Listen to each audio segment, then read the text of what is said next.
오늘 저희가 이제 사도행전 15장 이 말씀을 읽었는데요. 이 사도행전 15장은 굉장히 큰 의미가 있는 장이라고 할 수 있습니다. 물론 모든 이 사도행전의 이 장이 또 성령 행전이기 때문에 그 각각의 그 장 가운데 임하신 그 하나님의 놀라운 성령의 역사들이 기록되어 있기 때문에 이 사도행전은 모든 장이 또 의미 있고 중요한 장이라고 할 수 있지만은요, 특별히 이 15장은 굉장히 큰 의미가 있습니다. 이 결론적으로 말씀드리면 이 교회 안에 있었던 이 분란을 분쟁을 또 잘 해결하면서도 이 무엇보다도 이방인들에게도 구원이 임한다, 그들에게도 구원받을 자격이 있다라는 것을 이 예루살렘 총회에서 확실하게 인정하고 공포한 회의가 바로 이 사도행전 15장에 기록이 되어 있기 때문입니다. 이방인에게도 구원이 임한다. 물론 그 이스라엘 예루살렘에 큰 박해가 있었을 때에 그 예루살렘에 있는 예수 믿는 제자들이, 예수 믿는 사람들이, 성도들이 뿔뿔이 흩어져서 복음을 전했습니다. 그 가운데 이방인들이 구원받는 놀라운 역사들이 일어났고, 사실 바울과 바나바도 1차 전도 여행을 통해서 그 놀라운 기적들을 경험을 했습니다. 그런데 우리가 계속해서 묵상하고 있듯이 계속해서 뭔가 이 대립이 있었다라는 것이죠. 유대인들이 물론 그 복음을 받아들여서 구원을 받았지만, 하나님의 자녀가 되었지만은 그들 가운데도 뭔가 꺼림직한 것이 있었다라는 것이죠. 이렇게 우리가 그냥 아무것도 안 하고 예수님 믿는다고 고백하면 정말 우리가 구원받는 건가? 또 할례를 받아야 되지 않느냐? 라는 이러한 그 생각들이 이방인들 가운데도 있었고, 또 유대인들 가운데도 이 할례도 받고 이제 이제 복음을 받아들여서 구원을 받았고 하나님의 자녀가 되었다고 하는데, 그냥 이것만 해서 되나? 모세 율법을 지켜야 되지 않느냐? 이러한 그 생각들이 이렇게 혼재되어 있었다라는 것이죠. 그런데 이제 공식적으로 이 예루살렘 회의, 이 예루살렘 총회에서 이방인들도 구원을 받는다, 그들에게도 구원의 역사가 임한다라는 이 사실을 공포한 예루살렘 회의는요, 복음적으로 또 신학적으로 선교적으로도 굉장히 의미가 있다라고 할 수 있겠습니다. 지난주에 살펴본 것처럼 이제 이 바울과 바나바의 1차 전도 여행이 이 더베라는 이 지역을 마지막으로 해서 이제 그 바울과 바나바가 바로 거기에서 수리아 안디옥으로 본인들을 파송했던 이 수리아 안디옥으로 넘어가도 되는데, 다시 역순으로 해서 그 거쳐왔던 곳을 다시 한번 돌아보면서 수리아 안디옥으로 이렇게 가게 되는 그 모습이 그려져 있습니다. 더베에서 이제 수리아 안디옥으로 바로 가지 않고 돌아서 그 자신들이 거쳐왔던 그 지역들을 이렇게 이제 다시 한번 거쳐서 가게 되는데요. 사실 이 바울과 바나바의 입장에서 보면 다시는 쳐다보기도 싫은 그러한 도시들입니다. 그러한 지역입니다. 왜냐하면 벌써 루스드라만 해도 자신들을 돌로 쳐서 죽이려고 했던 그 바울 같은 경우에는 정말 죽을 만큼 돌로 맞았던 그런 지역이지 않겠습니까? 그런데 그 지역을 다시 바울과 바나바가 다시 가서 또 그곳에서 복음을 전합니다. 그리고 이고니온도 마찬가지입니다. 이고니온도 이 바울과 바나바를 돌로 쳐서 죽이려고 했던 곳이고, 이 비시디아 안디옥도 마찬가지입니다. 이 기부인들과 신의 유력자들을 선동해서 이 바울과 바나바를 쫓아냈던 지역이 바로 또 이 비시디아 안디옥입니다. 그러면 우리 같으면 어떻습니까? 그 지역 정말 내가 찾아도 안 본다, 다시는 안 간다, 이런 마음이 우리 가운데 있지 않겠습니까? 그런데 바울과 바나바는 우리의 마음과는 다른 사람이다라는 것이죠. 그래서 그 자기를 돌로 쳐서 죽이려고 했고 자기를 쫓아냈던 그 지역으로 다시 돌아가서 어떻게 복음이 잘 전파됐는지, 또 복음을 들었던 그 성도들이 잘 성장하고 있는지 돌아보기 위해서 그 지역으로 갔다라는 것이죠. 그래서 22절에 이 지역으로 가서 루스드라, 그리고 비시디아, 안디옥, 그리고 이고니온, 이 지역으로 가서 지난주에도 묵상했지만 14장 22절 말씀에 보면 우리 다 같이 한번 읽어보도록 하겠습니다.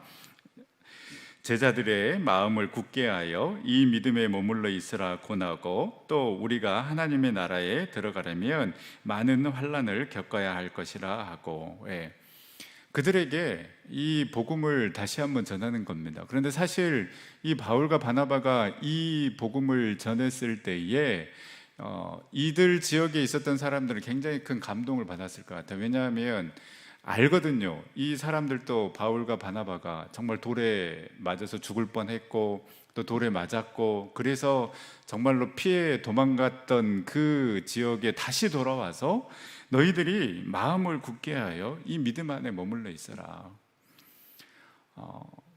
예수 그리스도를 믿고 또 이 복음에 붙잡혀 살아가는 삶이 그냥 만사 형통의 삶이 아니라, 고통이 없고 환난이 없는 그러한 삶이 아니라 어려움이 있을 수 있다라는 것입니다. 고통이 있고 환난이 있다라는 것입니다. 그때에 무너지지 말고 마음을 굳게 하여서, 마음을 다시 한번 재정비하여서 그 믿음 안에 계속해서 머물러 있는 그 사람이 하늘 나라를 소유할 수 있다라는 것입니다.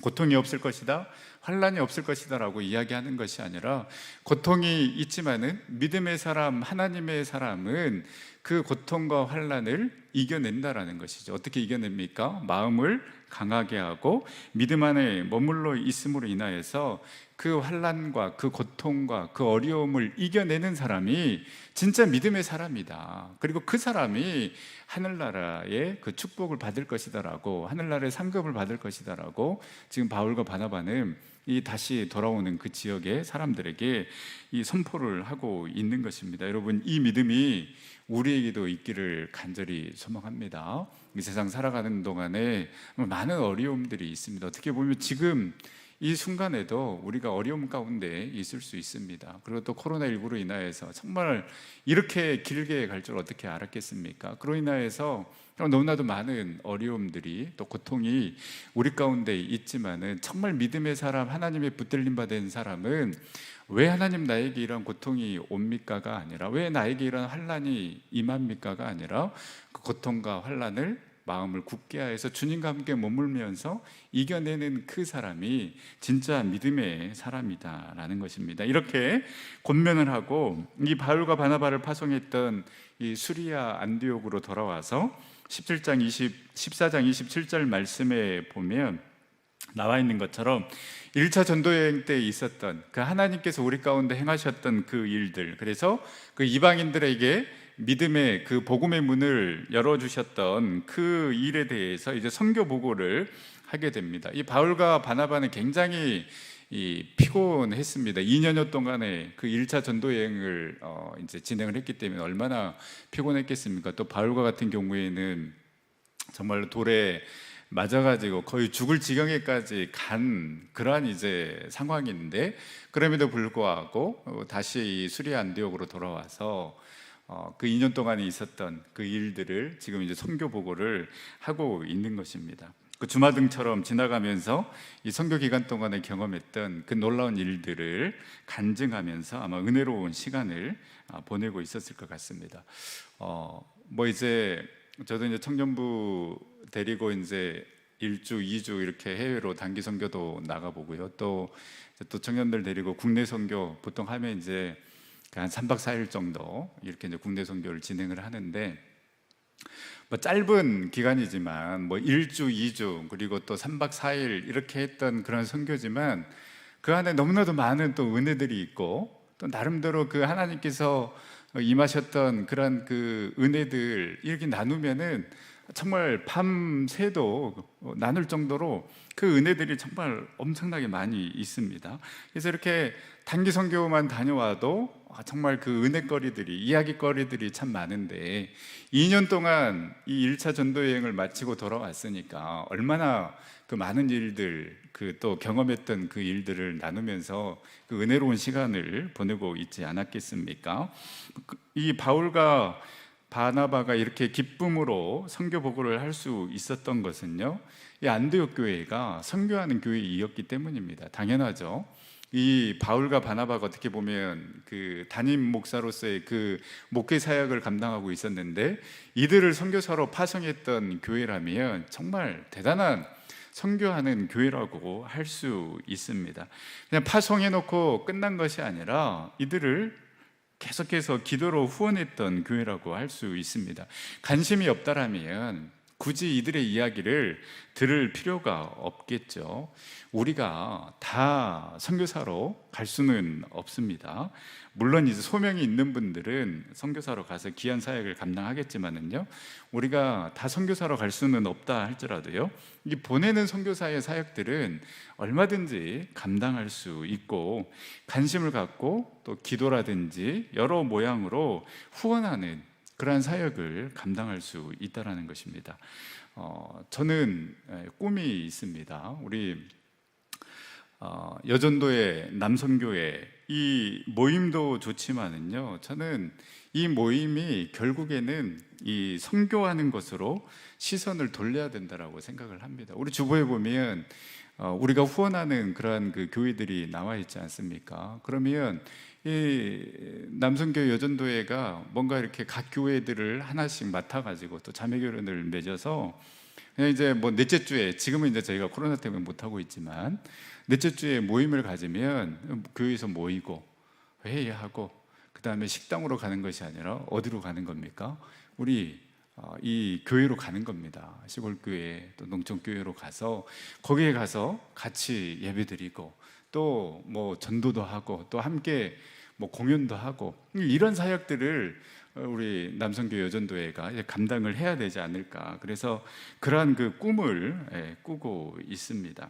그래서 뭐 미용 봉사도 하고 우리가 할 수 있는 그런 봉사들, 그러면서 그 어려움 가운데 있는 그런 시골교회, 농촌교회를 섬기면서 함께 이렇게 간다라면 그 얼마나 큰 기쁨과 은혜가 있겠습니까? 그 해외 선교도 뭐 7월달, 8월달만 가는 게 아니라 이때는 또 항공료가 비싸지 않습니까? 그렇기 때문에 뭐 4월달이라든지 또 뭐 9월달이라든지 10월달이라든지 얼마든지 저는 선교를 갈 수 있다라고 생각을 합니다. 그리고 또 7, 8월달에는 뭐 해외 선교도 가지만은 또 7, 8월달에 우리가 또 국내 선교도 전교인이 다 가는 거죠. 우리 아이들과 함께 가서 그쪽의 아이들과 함께 성경학교도 하고, 또 우리 청년들은 뭐 마을잔치 준비를 하고, 또 우리 성도님들은 가서 어르신들 만나면서 전도도 하고, 또 달란트대로 뭐 할 수 있는 그런 많은 사역들을 함께 우리가 해 나간다라면 얼마나 그 풍성한 은혜들이 있겠습니까? 그래서 정말 1년 365일 그 선교하는 그러한 그 교회를 저는 꿈꾸고 있습니다. 반드시 이런 날이 오게 될 줄 믿습니다. 우리가 기대하면서 하나님, 정말 우리 전성교회가 정말 그 선교하는 교회가 되게 해 주시옵소서. 뭐 해외로도 나가지만은 또 국내의 그 어려운 교회들을 섬기면서 또 우리가 함께 정말 그 하나님의 은혜를 나누는 그러한 교회로 우리가 나아갈 수 있기를 간절히 소망합니다. 자, 이렇게 선교복을 하고 있는데 갑자기 초를 치는 사람이 나타나게 됩니다. 오늘 1절 말씀에 보면, 우리 1절 말씀 다 같이 다시 한번 읽어보겠습니다. 어떤 사람들이 유대로부터 내려와서 형제들을 가르치되 너희가 모세의 법대로 할례를 받지 아니하면 능히 구원을 받지 못하리라 하니. 이 안디옥 교회는 말씀드린 것처럼 굉장히 상징적인 교회입니다. 이 11장 사도행전 11장 26절에 보면 처음으로 그리스도인이라고 일컬음을 받았던 교회가 바로 이 안디옥 교회입니다. 그리고 말씀드린 것처럼 이 스데반의 죽음과 예루살렘 교회에 큰 박해가 있었을 때에 이 예수님을 믿는 무리들이 뿔뿔이 흩어져서 이곳에서도까지 이 수리아 안디옥에게서까지 복음을 전하고, 또 그곳에 있는 이방인들이 예수님을 믿고 교회를 세우고, 그리고 이 교회가 부흥하고 있다는 소식을 듣고 누구를 파송합니까? 예루살렘 교회에서 바나바를 파송합니다. 또 이 바나바가 사역을 하다가 교회가 점점 부흥이 되니까 이 바나바가 누구를 데리고 옵니까? 바울의 고향이었던 타소로 가서 이 사울을 데리고 옵니다. 그래서 1년 동안 말씀을 가르쳤더니 그리스도인이라고 일컬음을 받았던 교회가 바로 이 안디옥 교회입니다. 그리고 더 대단한 것은 바울과 바나바가 어떻게 보면 그 담임 목회자로서의 그 사역을 감당하고 있는데 과감하게 이들을 선교사로 파송했던 교회가 바로 안디옥 교회였습니다. 그래서 이방인들에 의해서 세워졌고 또 이방인들을 구원하기 위해서 이 선교 사역을 감당했던 교회가 바로 이 안디옥 교회입니다. 그리고 바울과 바나바를 파송하여서 2년이 지난 다음에 이들이 다시 돌아와서 지금 은혜롭게 선교 보고를 하고 있는 그런 가운데 있는 것입니다. 그러면서 이 바울과 바나바가 무엇을 전했겠습니까? 이방인들에게도 하나님의 놀라운 구원의 역사가 임하고 있다. 우리가 그 놀라운 역사의 현장을 우리가 경험하고 왔다라고 이렇게 은혜롭게 이야기를 하고 있는데 오늘 1절 말씀에 보면 유대로부터 내려왔다라는 것은 아마 예루살렘에서 온 사람일 텐데 이 사람이 안디옥 교회 교인들에게 뭐라고 이야기를 하냐면 할례 받지 아니하면 구원이 없다라고 이렇게 이야기를 하는 것입니다. 이방인인 너희들이 할례를 받지 않았으므로 너희들은 절대 구원을 받을 수 없다, 그리스도인이 될 수 없다라는 것을 지금 이야기를 하고 있는 것입니다. 이미 바울과 바나바가 목회를 하면서 이들에게 복음을 전했습니다. 그리고 지금 이들은 이미 그리스도인이 되었습니다. 그리고 2년이 지난 다음에 지금 바울과 바나바가 그 놀라운 선교 현장에서 경험했던 그 은혜로운 간증들을 이야기를 하고 있는데 예루살렘에서 온 사람이 와가지고 야 너희들 구원 못 받았어, 할례를 못 받았기 때문에 너희들은 하나님의 자녀가 될 수 없어 라고 지금 이렇게 이야기를 하고 있는 것입니다. 이에 2절에 보면 바울과 바나바가 그들 사이에 적지 아니하는 다툼과 변론이 일어나게 됩니다. 당연히 이 바울과 바나바는 필사적으로 싸울 수밖에 없습니다. 말씀드린 것처럼 이미 바울과 바나바는 그 놀라운 은혜의 사역들, 이방인들을 정말 구원시키는 그 하나님의 놀라운 은혜를 경험하고 왔는데, 이 복음의 능력을 경험하고 왔는데 다시 안디옥 교회 교인들에게 너희들 아니야, 너희들 지금 구원받은 거 아니야, 할례를 못 받았기 때문에 너희들 구원받은 거 아니야 라고 이렇게 이야기를 하니까 이 바울과 바나바가 얼마나 열이 받겠습니까? 그래서 정말 필사적으로 그 다툼과 변론이 그들 가운데 일어나게 된 것입니다. 그런데 바울과 바나바 입장에서 굉장히 아쉬운 일이 일어나게 되는데요, 이 바울과 바나바가 유대인들과 다툼이 일어나니까 이 안디옥 교회 교인들이 누구의 말을 들어야 되겠습니까? 바울과 바나바의 말을 들어야 되겠습니까? 아니면 뭐 전혀 모른 예루살렘에서 온 유대인들의 말을 여러분 들어야 되겠습니까? 그냥 놓고만 보더라도 당연히 바울과 바나바가 이제 복음을 전했고 그들이 또 전한 그 예수 그리스도를 믿었기 때문에 바울과 바나바가 전한 그 복음이 진리이기도 하지만 이 진리 여부를 떠나서 바울과 바나바는 이미 2년 전에 이들과 함께 목회를 했던 담임 목회자와 같은 사람들입니다.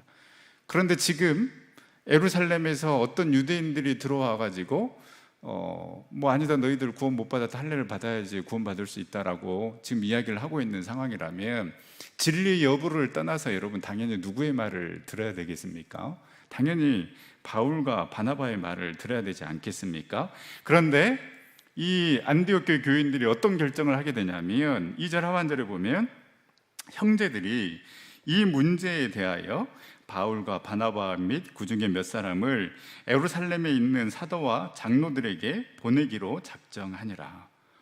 그러니까 이 말은 무엇이냐면 바울과 바나바의 말도 참 뭐 중요하고 한 것 같은데 너희들의 말은 내가 못 믿겠다. 그러니까 예루살렘으로 가서 정말 그 사도들, 예수님의 제자들, 장로들의 이야기를 듣고 난 다음에 우리가 결정을 하겠다. 그렇게 그들에게 이 논란이 있는 이 문제를 그들에게 보내는 게 낫겠다라고, 그들에게 직접 공신력 있는 뭐 베드로나 야고보 사도의 이야기를 직접 들어보자라고 이렇게 이야기를 하고 있는 것입니다.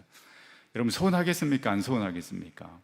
당연히 서운하지 않겠습니까? 자존심도 상했을 것입니다. 바울과 바나바 입장에서는 이렇게 우리 말을 신뢰하지 못할까 배신감도 느꼈을 수도 있을 것 같습니다. 그런데 확실히 바울과 바나바는 대단한 사람들입니다. 복음을 이어파는 이 유대인들과는 치열하게 싸우지만은요, 그 사이에서 갈팡질팡하는 그 안디옥 교회 교인들을 위해서는 너희들 왜 내 말을 듣지 않아? 라고 이렇게 원망하고 그들을 따지고 그들을 몰아붙일 만도 한데, 연약한 그들을 위해서는 기다려주고 그들의 의견을 따르는 모습을 보여주고 있는 것입니다. 바울이 이렇게라도 해서 이 안디옥 교회 교인들이 진리 안에 설 수 있다라면 내 자존심이 상하는 거, 내가 담임 목회했지만 내 말을 듣지 않는 그 교인들에 대한 실망감도 있었을 텐데, 정말 이렇게라도 해서라도 안디옥 교인들이 진리 안에 설 수 있다라면 이것도 괜찮다라는 그러한 방법으로 예루살렘 교회로 가게 되는 것입니다. 여러분, 우리에게도 이런 모습이 있기를 소망합니다. 진리에 대해서는 우리가 절대 타협해서는 안 됩니다. 타협할 수도 없습니다. 이단에 대해서는 그 하나님의 진리를 위협하는 그 어떠한 세력에 대해서도 우리는 목숨을 걸고 싸워야 하는 것입니다. 교회를 지켜야 되고 성도를 지켜야 됩니다. 그런데 연약한 자들을 위해서는 이 바울과 바나바처럼 우리가 조금 더 기다려주고 인내하고 그들을 품을 수 있는 넉넉한 마음이 있어야 한다라는 것입니다.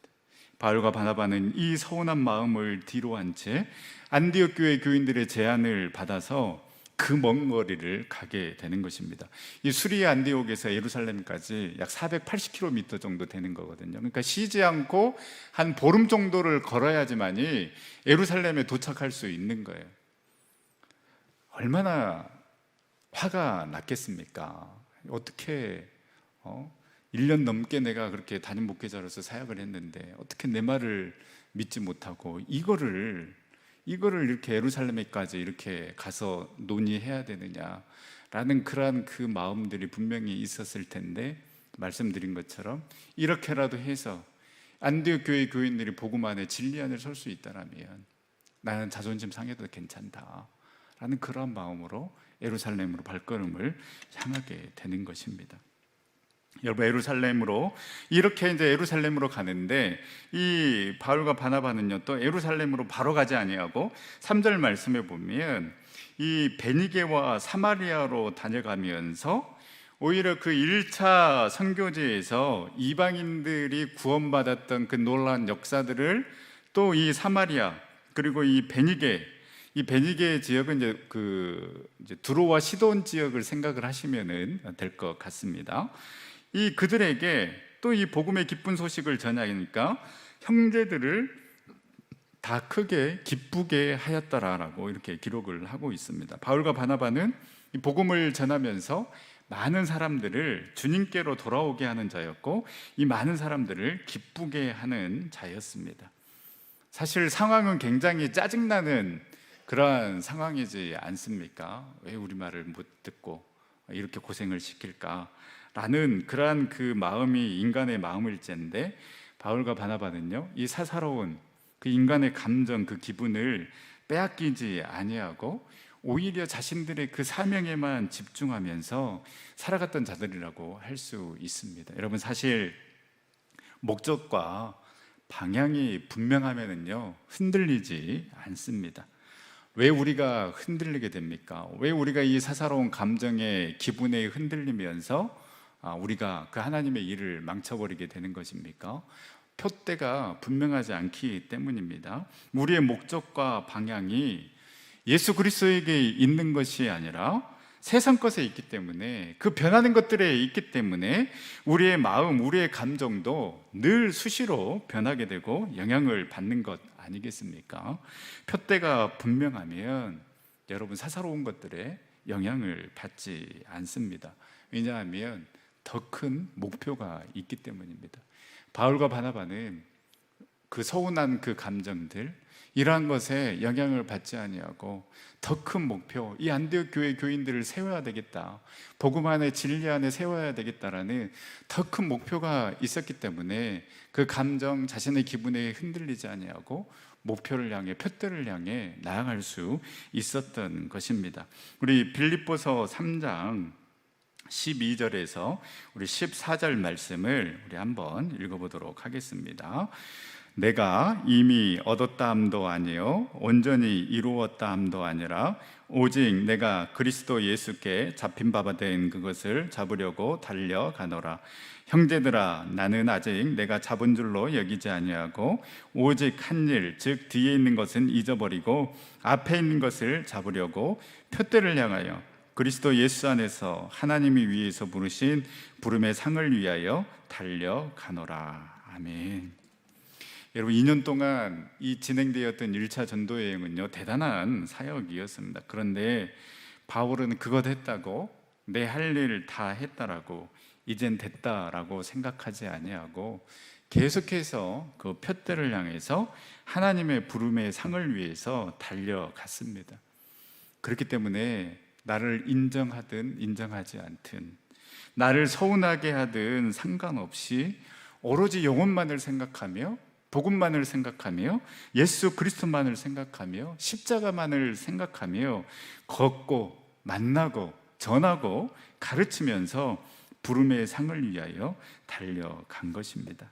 오늘 그 바울의 그 고백처럼 13절에 아직 내가 잡은 줄로 여기지 아니하고 오직 한 일, 즉 뒤에 있는 것은 잊어버리고, 이 안디옥 교회 교인들이 나를 서운하게 했던 것, 그 자존심 상한 것 아니겠습니까? 내 말을 믿지 못하고 이 진리를 붙잡지 못하는 그들이 얼마나 미웠겠습니까? 예루살렘으로 그는 그 발걸음이 얼마나 무거웠겠습니까? 그런데 그 뒤에 있는 것, 그 사사로운 감정들은 다 잊어버리고 표대를 향하여서 오로지 이들을 사랑하는 마음으로 복음 안에 진리 안에 세워야 되겠다라는 그 마음으로 지금 예루살렘으로 걷고 있는 것입니다. 그리고 그 걸어가는 그 과정 가운데 또 이 베니게와 이 사마리아 지역으로 가서 복음을 전하면서 그 많은 형제들을 기쁘게 하는 그 사역을 감당하게 되는 것입니다. 만나기만 하면 여러분 짜증내고 비판하는 사람이 있는 반면에요, 그 사람만 만나면 여러분 마음이 따뜻해지고 기뻐지는 그러한 사람이 있습니다. 바울과 바나바는 오늘 3절 말씀에 기록된 것처럼 형제들을 다 크게 기쁘게 하는 그러한 사람이었습니다. 그 안에 예수 그리스도가 있기 때문에 그 사사로운 감정에 흔들리지 아니하고 그 안에 온전히 복음으로 사로잡혀 있었기 때문에 또 그 안에 정말 그 표대를 향하여서 담대하게 나아가고자 하는 그 분명한 목적이 있었기 때문에 나를 서운하게 하고 정말 그 감정과 기분에 흔들리지 아니하고 복음으로 채워지고 예수 그리스도로 채워지고 그 십자가의 은혜와 사랑으로 졌기 때문에 이 바울과 바나바를 만나는 그 모든 사람들은 바울과 바나바를 통하여서 큰 기쁨을 얻게 되는 그러한 그 축복의 통로, 은혜의 통로의 삶을 살아가게 된 것입니다. 여러분, 바울과 바나바처럼 저와 여러분들도 기쁨을 흘려보내는 자들의 삶이 될 수 있기를 간절히 소망합니다. 사사로운 감정에 흔들리지 않고 예수님 때문에, 그 십자가의 사랑 때문에, 또 우리에게 주어진 그 사명 감당하기 위해서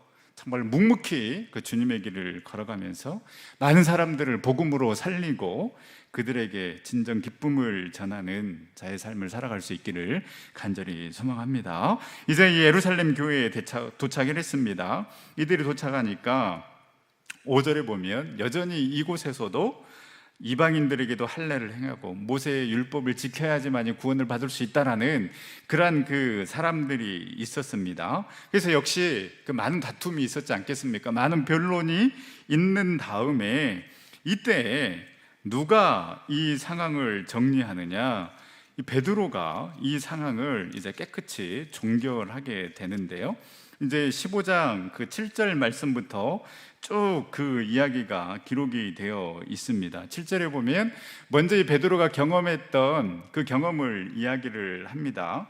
7절에 베드로가 말하되 형제들아 너희도 알거니와 하나님이 이방인들로 내 입에서 복음의 말씀을 들어 믿게 하시려고 오래전부터 너희 가운데서 나를 택하시고, 자신이 경험했던 그 경험을 지금 이야기를 하고 있는 것입니다. 어떤 경험입니까? 사도행전 10장에 보면 그 보자기 환상을 이야기를 하지 않습니까? 그 보자기 환상을 통하여서 이 베드로가 완전히 이제 바뀌어지게 됩니다. 베드로 에게 있었던 이방인들에게 구원이 임할까라는 그 의심이 이제 사도행전 10장 이 보자기 환상을 통하여서 완전히 깨어지게 되고, 그리고 이제 이 고넬료 가정을 통하여서 이 고넬료 가정이 성령을 받고 하나님의 자녀가 되는 그 놀라운 기적을 경험하면서 베드로가 이제 확실하게 경험을 하게 된 것입니다.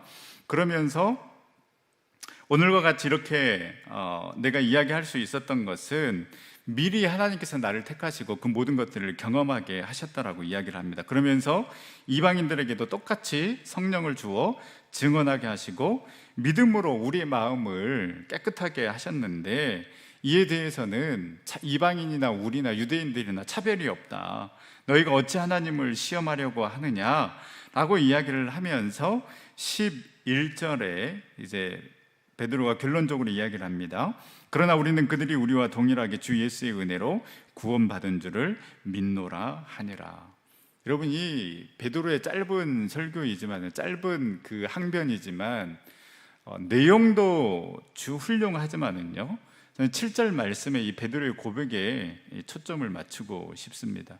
말씀드린 것처럼 베드로는 이방인들에게도 복음을 전하는 것을 극도로 거부했던 사람이었습니다. 그런데 사도행전 10장의 보자기 환상을 통하여서 그 주님께서 뭐라고 이야기를 하십니까? 그걸 받아 먹으라고 하니까 이 더러운 건 내가 어떻게 먹겠습니까? 그런데 우리 주님께서 뭐라고 이야기를 하십니까? 내가 깨끗하다고 한 것을 왜 네가 속되다 하느냐 라고 이 음성을 듣고 깨닫게 됩니다. 그리고 이방인인 그 고넬료에게 복음을 전하고 이들이 성령을 받고 세례를 받게 되는 모습이 나오게 됩니다. 이 경험을 이 사도행전 10장에서 베드로가 하게 되지 않습니까? 저는 베드로가 이 7절의 말씀을 할 수 있었던 것, 그래서 결론적으로 11절에 말씀을 할 수 있었던 것은 하나님께서 미리 경험하게 하셨기 때문에 이 베드로가 이 말을 이렇게 할 수 있었던 것입니다. 만약에 사도행전 10장에 경험이 없었더라면 베드로는 이 상황에서 침묵했을 것입니다. 그런데 베드로는 확실하게 경험을 했습니다. 그리고 이방인인 그 고넬료 가정이 구원받는 것을 두 눈으로 목도했습니다. 그렇기 때문에 확실하게 이야기할 수 있는 것입니다. 저는 이 내용보다는 이 7절에서부터 이 11절까지의 이 내용보다는 이 하나님께서 이 베드로에게 이 중요한 회의에서 이 말씀을 하기 위해서 하나님께서 사도행전 10장에 그 환상을 통하여서 하나님께서 미리 준비시키셨구나. 그래서 생각나는 그 단어가, 그 문구가 바로 이때를 이함이구나. 이때를 이함이구나. 이때를 위해서 하나님께서 미리 베드로를 경험하게 하셨구나.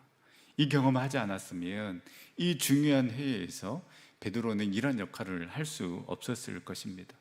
베드로의 경험과 이 담대한 선포가 11절 말씀처럼 그들이 우리나 모두 동일하게 주 예수의 은혜로 구원받은 줄을 믿노라. 이 베드로의 선포로 인하여서요, 반박 불가한 진리를 예루살렘 회의에서 결정할 수 있게 된 것입니다. 여러분, 하나님은요 항상 큰 그림을 그리고 계시는 분이심을 여러분 믿으시기를 바랍니다. 그냥 경험되어지는 것 아무것도 없다라는 것입니다. 내가 경험하는 그 모든 퍼즐 하나님께서는 당신의 뜻대로 사용하신다라는 것입니다. 그리고 당신의 뜻대로 모든 역사를 이끌어가고 계시는 분이심을 여러분 믿으시기를 바랍니다. 물론 그 보자기의 환상을 통하여서 하나님께서 고넬료 가정을 구원하기 위해서 준비하셨지만은, 그러나 또 오늘 사도행전 15장에 너무나도 중요한 이 회의에서 베드로가 힘있게 확신있게 선포할 수 있도록 하나님께서는 이미 미리 경험하게 하셨다라는 것입니다.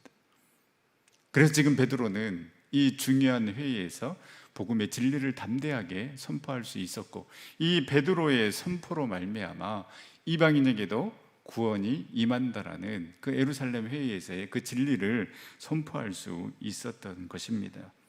사랑하는 전성교회 성도 여러분, 하나님께서는 우리의 아픔도 고통도 슬픔도 우리가 경험하는 그 경험들을 하나님께서는 당신의 선하신 방향대로 인도하여 주셔서 우리로 하여금 이때를 이함이었구나 라고 반드시 고백하게 하시는 그날이 오게 될 줄 믿습니다.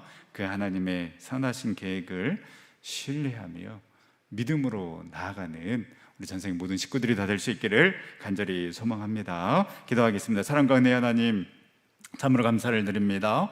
이 수요일 저녁 저희들 불러주시고 또 우리 주님 전에 나와 간절한 마음으로 사모하는 마음으로 예배 드릴 수 있도록 인도하여 주시니 참으로 감사를 드립니다. 주님, 우리가 진리에 대해서는 필사적으로 싸우며 복음의 반석에 든든히 서는 성도들과 교회되게 하여 주시옵소서. 그러나 믿음이 연약한 자들을 위해서는 우리가 기다려주고 그들을 품을 수 있는 넉넉한 마음을 주셔서 아름다운 공동체를 이뤄나가는 우리 전생의 성도들 되어줄 수 있도록 인도하여 주시옵소서.